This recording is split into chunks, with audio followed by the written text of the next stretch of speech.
के अंदर में किस तरीके की वोलेटिलिटी थी, क्यों, क्या, और एक लाइन जो मैं पूछ रहा था उसी सवाल को रिपीट कर रहा हूँ। तो मेरा कहीं पर्सनल एक व्यू है कि क्या हम जो बाजार की तेजी है वो मैं मानूं कि वो जो बजट के अंदर में जो पॉजिटिव चीजें आनी है वो उनको बाजार ने फैक्टरिंग कर लिया है और वो तेजी थी। और यहाँ से जो रुकावट है या जो वीकनेस आएगी वो इसलिए आएगी क्योंकि अब हम बजट के केवल नेगेटिव साइड पर फोकस करने वाले हैं। तो मार्केट ने पॉजिटिव साइड को कवर कर लिया है, इंक्लूड कर लिया है, फैक्टरिंग कर लिया है, और उसकी तेजी जो अभी आई है पिछले जब से चुनाव नतीजों के बाद से और लगातार जो एक तरफा तेजी रही है, ये हम मान के चलें कि ये कहीं ना कहीं जो पॉजिटिविटी आनी थी उसका था असर। और अब जो आना है वो केवल एक वीकनेस या एक झटका या रुकावट जो आ सकती है वो केवल नेगेटिव साइड के फोकस पे आ सकती है, जहां पे भी कहीं से बजट में डिसअपॉइंटमेंट अगर कहीं से मान लें किसी सेक्टर को या कुछ सेक्टर्स को होगा। ठीक है जी। बिल्कुल लवजीत जी, आपका आकलन मैं बोलूंगा बहुत ही सटीक आकलन है, क्योंकि जो आपने बताया कि ऑलरेडी जो तेजी है देखिए वो डिस्काउंट हो चुका है।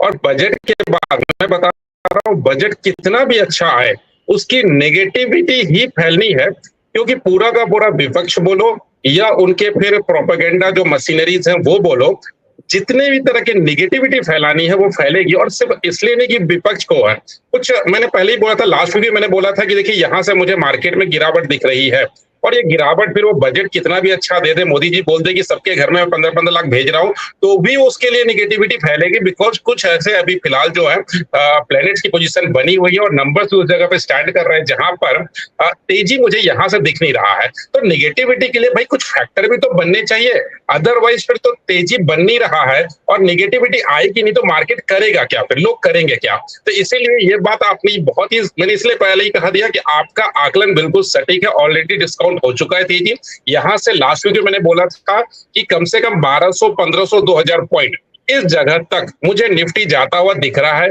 और ये गिरावट के लिए कहीं ना कहीं एक फैक्टर को रेडी होना बहुत जरूरी भी है। तो कल आप देखिएगा बजट के बाद में किस तरह से जो है डिफरेंट मशीनरीज जो है उसके नेगेटिव पॉइंट्स को लेकर के, भले पॉजिटिव हो लेकिन उसको नेगेटिव वे में दुष्प्रचार किया जाएगा, लोगों के सामने यही लाया जाएगा कि भाई बजट बहुत ही नेगेटिव है, और उसका इंपैक्ट कहीं ना कहीं मार्केट में दिखेगा और उसकी वजह से मार्केट को गिरना है। लेकिन मेरे लिए वो जो गिरना है वो हेल्दी गिरना है और बहुत जरूरी भी है गिरना। मैं मान के चल रहा हूँ कि मार्केट को गिरना चाहिए, इसलिए ये सब सारे जो चीज होते हैं, एक लॉ ऑफ वाइब्रेशंस काम करता है, वो लॉ ऑफ वाइब्रेशंस भी कहीं ना कहीं इस दिशा में अपना काम करेगा और मार्केट को निगेटिव सेंटीमेंट रेडी करेगा ही करेगा। ठीक बात है। और गिरावट हमेशा बुरी नहीं होती, तो वो जैसे अगर क्यों गिरावट कहते हैं इसलिए खराब लगता है सुनने में। अगर उसको आप ये कहिए कि आराम करेगा बाजार, थोड़ा सा ब्रेक लेगा, सुस्ताएगा, तो शायद आपको सुनने में अच्छा लगेगा, क्योंकि वो एक चीज है जो कि बाजार को इस समय चाहिए है। और हम इससे पहले से भी बात कर रहे हैं, तो शायद मुझे वही जो लगता है, जो नितिन जी भी उस पर मोहर लगा रहे हैं, कि शायद जो है बाजार फोकस वही करेगा उन नेगेटिव चीजों पे जो कि कहीं ना कहीं बजट में रह जाएंगी, यानी कि जो भी गैप्स रह जाएंगे, कोई भी डिसअपॉइंटमेंट्स रह जाएंगे, कुछ ऐसी चीजें जहाँ पे भी उम्मीदें जबरदस्त बढ़ी हुई होंगी, और लेकिन उस तरीके का अगर रिजल्ट नहीं आया, उस तरीके का अनाउंसमेंट नहीं आया, तो शायद उसका असर देखने को मिल सकता है। ठीक है। बिल्कुल लवजीत जी, और देखिए जुलाई महीना, जुलाई मंथ और हो सकता है अगस्त फर्स्ट वीक तक ये नेगेटिविटी, आपका आपने बहुत अच्छा शब्दों का इस्तेमाल किया, बाजार में एक आराम करना, बाजार को एक आराम करने की जरूरत भी है थोड़ा सा, बिकॉज काफी चल चुका है, वो मैराथन दौड़ चुका है और कंटिन्यू दौड़ता रहेगा तो गिर पड़ेगा और वो फिर वो बुरी तरह भगवान से गिरेगा। तो उस गिरावट को रोकने के लिए बाजार को आराम करना, थोड़ा सा रेस्ट करना जरूरी भी है। तो मुझे लगता है कि वो आराम का समय आ गया है। जुलाई महीना मुझे लग रहा है कि सॉरी, जुलाई तो खत्म हो रहा है, अगस्त महीना मुझे लग रहा है पूरा पूरी जो है, इनफैक्ट 22 अगस्त तक का टाइम ऐसा जा रहा है जहां मुझे लगता है बाजार को आराम करना भी चाहिए और बहुत जरूरी भी है इस आराम के लिए, क्योंकि आगे बाजार को 25,000 टच करना है। 24,000 का टारगेट हो चुका है, अब 25,000 का टारगेट बन चुका है, नंबर्स पे भी जो है 25,000 आके स्टैंड कर रहा है। तो मैं अपना आगे रिवाइज करके अब निफ्टी के लिए 25,000 बना रखा हूं ऑलरेडी, बट इसके लिए बाजार को एक बार आराम की जरूरत भी है और बहुत सही शब्द का इस्तेमाल है, गिरावट की जगह हम आराम बोल सकते हैं।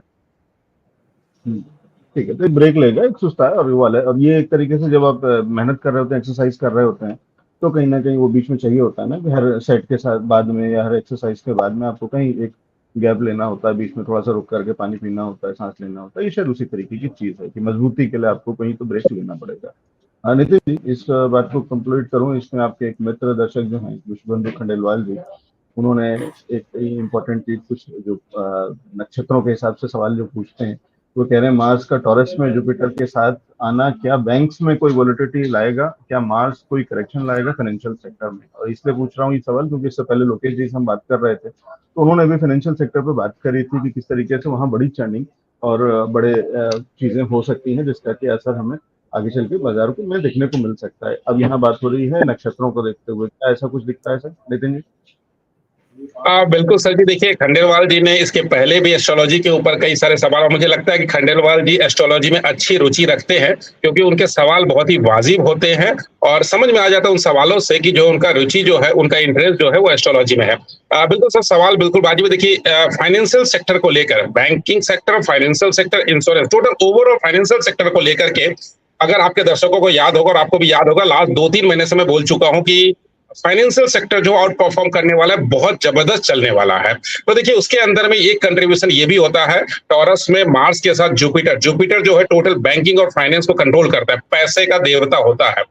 वीनस के साथ में जुपिटर भी जो है बहुत इंपॉर्टेंट रोल प्ले करता है इकोनॉमी के अंदर में एक अच्छा बूस्टअप क्रिएट करने के लिए, और ये बूस्टअप जो होता है फाइनेंस के थ्रू ही क्रिएट होता है। तो इस पीरियड में मुझे लगता है कि नेक्स्ट आने वाले इनफैक्ट अगस्त 22-23 के बाद से मुझे लगता है कि जो रिजर्व है हमारे पास, फॉरेन रिजर्व है, वो बहुत तेजी से बढ़ेंगे। फॉरेन जो इनपुट आने हैं वो बहुत अच्छे से आएंगे और फॉरेन पॉलिसीज भी जो है वो हमारे फेवर में होगी, जिसकी वजह से हमारे पास जो है वो करेंसीज का जो है वो रिजर्व और ज्यादा बढ़ने के संयोग बनते हैं। Overall financial sector, banking sector देखिए बहुत अच्छा परफॉर्म करेगा इस दौरान। इनफैक्ट दिसंबर तक मुझे लगता है, सिर्फ ऐसा नहीं है क्योंकि मार्स देखिए टॉरस से 1 महीने बाद निकल जाएगा, लेकिन जुपिटर टॉरस में बैठा हुआ है और वेनस के साथ में उसका संयोग जो है बहुत इंपॉर्टेंट रोल प्ले करेगा ओवरऑल फाइनेंशियल और इकोनॉमिक, फाइनेंशियल और बैंकिंग सेक्टर के लिए। तो एक बहुत अच्छी एनालिसिस है खंडेलवाल जी की, मैं उनको धन्यवाद ही बोलूंगा। उनका सब्जेक्ट में रुचि है, बहुत कम लोग मिलते हैं आज के समय में जो इस सब्जेक्ट में रुचि रखते हैं और इतना डीपली जाकर के सोचते हैं कि क्या होने वाला है और नहीं होने वाला। तो मैं उनकी बात से सहमत हूँ। फाइनेंशियल सेक्टर और ओवरऑल इकोनॉमी हमारे लिए पॉजिटिव है, इसलिए मैं इन सब चीजों को देखकर मैं बोल रहा हूँ कि एक थोड़ा सा आराम और एक थोड़ा सा रेस्ट के बाद, थोड़ी सी रेस्ट के बाद मार्केट ओवरऑल फिर इसी तरह से चलने वाला है और बेपरवाह चलने वाला है। ठीक है, थोड़ा सा आराम थोड़ा सा रेस्ट, वो आराम और रेस्ट कहीं ना कहीं आता हुआ बाजार के अंदर में दिख रहा है। बात करते करते सारी तेजी हम लूज कर गए हैं। निफ्टी लाल निशान में आ गया है और बैंक निफ्टी बिल्कुल फ्लैटिश है, तो कभी भी लाल निशान में आता हुआ दिख सकता है। चलिए।